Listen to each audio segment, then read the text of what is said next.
अस्सलाम वालेकुम गाइस, आप सभी का इस्तकबाल है मेरे चैनल में। तो आज की जो मेरी टॉपिक होने वाली है, जो वीडियो होने वाली है वो इस टॉपिक पर के क्लियरिंग द मिसकंसेप्शंस अबाउट इस्लाम। जो गलत फहमियाँ होते हैं इस्लाम के बारे में मुसलमानों में या फिर गैर मुसलमानों में, तो उसको मैं क्लैरिफाई करने की कोशिश करूँगा कुरान और हदीस की रोशनी में।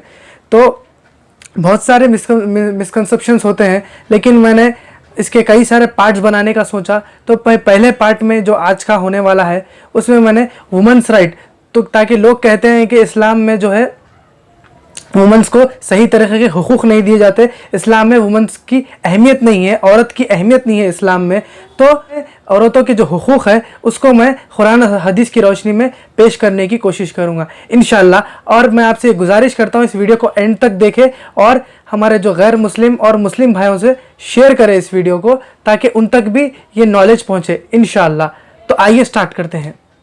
तो गाइस, वीडियो स्टार्ट करने से पहले मेरे तमाम अज़ीज़ों और व्यूवर्स से गुजारिश है, अगर मेरे चैनल पर नए हैं तो मेरे चैनल को सब्सक्राइब कीजिए और इस बेल आइकन पर क्लिक कीजिए, क्योंकि आगे आने वाले जो वीडियोस है उसकी नोटिफिकेशन आपको आसानी से मिल जाए। तो गाइस, अगर हम देखेंगे इस्लाम में जो है दोनों को, मर्द और औरत को बराबर के हुकूक दिए गए हैं, बराबर के राइट्स दिए गए हैं। क्योंकि जब एक मर्द, एक आदमी जब नेकी करता है तो उसको भी उतना ही सवाब मिलता है जितना एक औरत जब नेकी करती है। तो औरत भी अगर वही नेकी करेगी तो उससे भी इतना ही सवाब मिला जितना मर्द को मिलता है। तो दोनों को बराबर का सवाब मिलता है, किसी को कम या ज़्यादा नहीं मिलता। तो दोनों के बराबर राइट्स है, दोनों के बराबर अहमियत है। और कोई भी कितना भी सवाब करो, दोनों को बराबर का सवाब मिलेगा, बराबर की नेकी मिलेगी। अगर कोई गुनाह भी करेगा तो दोनों को बराबर का गुनाह का उसका अजाब मिलेगा। तो इस्लाम में दोनों के बराबर राइट्स है। और मेरे हिसाब से तो इस्लाम जो है ज़्यादातर औरत को फेवर करता है, औरत के फेवर में बात करता है इस्लाम। क्योंकि इस औरत जो है बहुत ज़्यादा इमोशनली सेंसिटिव होती है, तो औरत के फेवर में ज़्यादा बात करता है इस्लाम, एक वुमन के फेवर में ज़्यादा रहता है इस्लाम। क्योंकि मैं आपके सामने चंद रेफरेंसेस को पेश करूंगा, क्योंकि अगर आज हम देखेंगे तो हम कई सारे न्यूज़ में मालूम होता है, रिपोर्ट्स में मालूम होता है, BBC, CNN, कई सारे रिपोर्ट्स में हमें मालूमात होती है कि जब एक औरत जब अपनी प्रेगनेंसी के टाइम हॉस्पिटल को जाती है ट्रीटमेंट के वक्त, तो आजकल ऐसी टेक्नोलॉजी आ गई है कि पहले से पहले पता लगा रहे हैं कि पेट में जो है बच्ची है या फिर बच्चा है। तो अगर पहले ही मालूम हो जाता है तो गर्ल इन्फेंटिसाइड, यानी कि पहले से पहले ही बच्ची का अबॉर्शन करा देते हैं, बच्ची को गिरा देते हैं।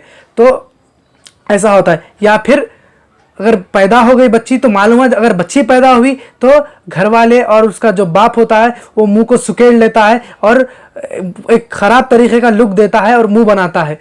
तो ये और उसकी परवरिश सही तरीके से नहीं कर पाता है। तो ऐसे कई सारे वाक़यात हम देखते हैं। लेकिन इस्लाम एक वाहिद ऐसा मज़हब है, एक वाहिद ऐसी किताब है इस्लाम की, जो कुरान है, जो अल्लाह का कलाम है। इसमें अल्लाह ताला खुद फरमाते हैं कि सूरह तकवीर सूरह नंबर 81 की आयत नंबर 8 और 9 में इस्लाम ने बच्चियों की पैदाइश को जो है उभारा और कहा, जो बच्चियों को कत्ल करते हो तो रोज़े क़यामत के दिन उस बच्ची से पूछा जाएगा किस जुर्म ने तेरे बाप ने तेरा कत्ल किया। अल्लाह अकबर। तो इस्लाम में पहले जीने के हुकूक सिखाए, जीने के हुकूक दिए एक बच्ची को दिए। यहाँ तो जीने के ही हुकूक नहीं मिल रहे हैं आज हमको, लेकिन इस्लाम ने सबसे पहले जीने के हुकूक दिए बच्ची को और जीना सिखाया।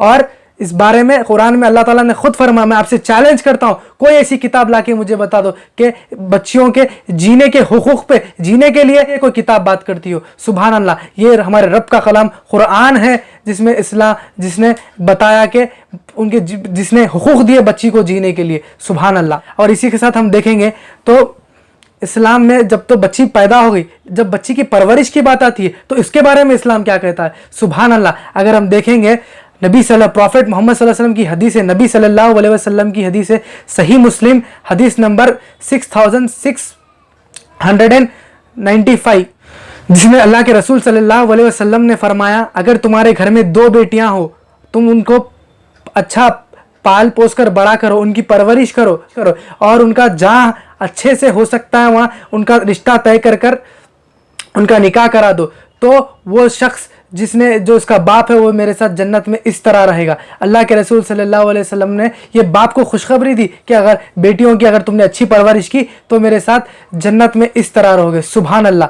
और अगर हम इसी तरह देखेंगे, इससे पहले ही मैंने एक हदीस कही थी वालिदैन के हुकूक में, बहुत ही प्यारी हदीस है जिसमें अल्लाह के रसूल सल्लल्लाहु अलैहि वसल्लम के पास एक सहाबी आके कहते हैं कि मैं अल्लाह और अल्लाह के रसूल के बाद सबसे ज़्यादा किसकी इताअत करूं, तो अल्लाह के रसूल सल्लल्लाहु अलैहि वसल्लम ने फरमाया अपने माँ की, उसके बाद किसकी, तो अपने माँ की, फिर उसके बाद किसकी, तो अपने माँ की, और उसके बाद किसकी पूछा, तो अपने बाप की। तो 4 बार पूछने से 3 बार माँ का नाम लिया गया और चौथी बार बाप का, यानी कि 100% में से 75% माँ को दिया गया और 25% बाप को दिया गया, यानी कि अहमियत किसकी ज़्यादा हुई, एक माँ की अहमियत ज़्यादा हुई। अगर हम इसी तरह आगे देखेंगे सुनन नसाई हदीस नंबर 3106 जिसमें अल्लाह के रसूल सल्लल्लाहु अलैहि वसल्लम ने फरमाया कि माँ के कदमों के नीचे जन्नत है। तो तुम जिस जन्नत में जाने की कोशिश करते हो वो जन्नत माँ के कदमों के नीचे डाल दी गई है। तो सोचो औरत की कितनी ज़्यादा अहमियत होती है जब वो माँ बन जाती है। और किस चीज़ पर बात होती है, तालीम पर, बच्चों की तालीम पर।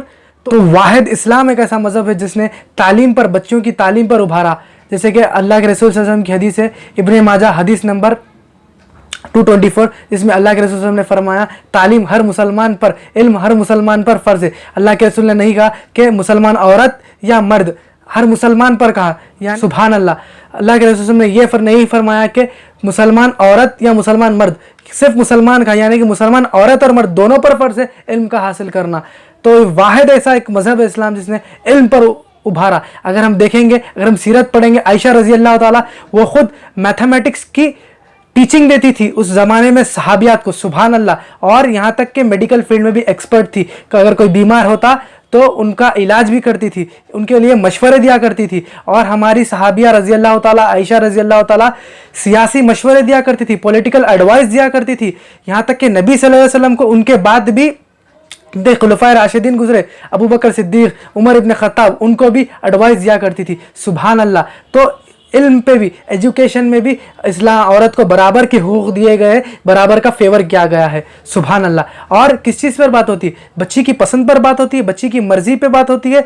बच्ची की शादी जब बच्ची करना चाहती है तो उसकी मर्ज़ी की पसंद से शादी करने पर बात होती है। तो इस्लाम उस पर भी उसे बराबर के राइट्स और बराबर के हुकूक देते हैं। अगर इसी चीज़ में एक रेफरेंस में आपको हदीस दूँ तो खंसा रज़ी अल्लाह ताला एक सहाबिया है, अल्लाह के रसूल सल्लल्लाहु अलैहि वसल्लम के पास आती है और फरमाती है, अल्लाह के रसूल सल्लल्लाहु अलैहि वसल्लम, जब मेरी शादी हुई तो शादी मेरी बगैर मर्ज़ी के हुई, तो मेरे वालिदैन ने बगैर मर्ज़ी के मेरी शादी करा दी।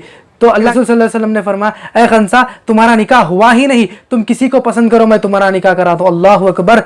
अल्लाह के रसूल सल्लल्लाहु अलैहि वसल्लम ने फरमाया तुम्हारा निकाह हुआ ही नहीं। अगर इसका मतलब ये कि अगर बच्ची की मर्ज़ी के बगैर अगर उसकी शादी की जाए तो उसका निकाह होगा ही नहीं। तो बच्ची की मर्ज़ी बहुत ज़्यादा इंपॉर्टेंट है इस्लाम में, उसकी मर्ज़ी के बगैर उसकी शादी नहीं हो सकती, क्योंकि ये शरायत है, शर्त है, ये बच्ची की मर्जी होना ज़रूरी है, उसके बगैर उसकी शादी नहीं की जा सकती। जो है जहेज़ को हराम क्या करार दिया है इस्लाम ने, यहाँ तक यानी कि जो जहेज़ जो एक लानत हमारे माशरे में है, उस लानत को इस्लाम ने हराम करार दिया और महर को दिया, महर को लाजिम किया कि जो मर्द है, जो दूल्हा है, वो दुल्हन को, जो औरत है उसको उस शादी के वक्त महर दे, महर की रकम दे। शादी के वक्त जो दूल्हा होता है वो दुल्हन को शादी के वक्त महर की रकम देता है। तो जहेज बच्ची वालों कन से लेना नहीं, लड़की वालों कन से लेना नहीं, बल्कि जो मर्द है, जो दूल्हा है, वो औरत को पैसे देगा शादी के वक्त महर के तौर पर, सुभान अल्लाह। तो हर तरीके से इस्लाम ने औरत को फेवर किया है और बराबर के राइट्स दिए हैं। और ऐसी कई हज़ारों पॉइंट्स मैं आपके सामने रख सकता हूँ, फिर कभी इंशाल्लाह रखूँगा। और जब बात मैं तलाक़ की आती है, वो उसमें भी बड़ा मसला है, उसमें बड़े मिसकॉन्सेप्शंस है। मैं इंशाल्लाह मेरी जो पार्ट 2 बनाऊंगा तो उसमें मैं इंशाल्लाह इसी चीज़ पर बात करूंगा, ट्रिपल तलाक़ पे, तलाक़ सालिसा वाले मसले पर बात करूंगा और आपको एक्सप्लेन करने की कोशिश करूंगा। और बहुत सारे मिसकंसेप्शंस है, उसको और आने वाले पार्ट्स में आपको क्लियर करने की कोशिश करूंगा। और इसी तरह अगर मेरी वीडियो आपको अच्छी दिखे तो मेरी वीडियो को सपोर्ट करें और इस वीडियो को जितना हो सकता है उतना शेयर करें हमारे गैर मुस्लिम्स और मुस्लिम भाइयों में, नॉन मुस्लिम्स और मुस्लिम्स से दोनों में भी, और उनके जो मिसकंसेप्शंस है उनको क्लियर करने की कोशिश करें। फिल वक्त के लिए इतना ही, इसी के साथ मैं अपनी बात को ख़त्म करता हूँ। व आखिरु दावाना अनिल हम्दुलिल्लाहि रब्बिल आलमीन। अस्सलामु अलैकुम व रहमतुल्लाहि व बरकातुहू।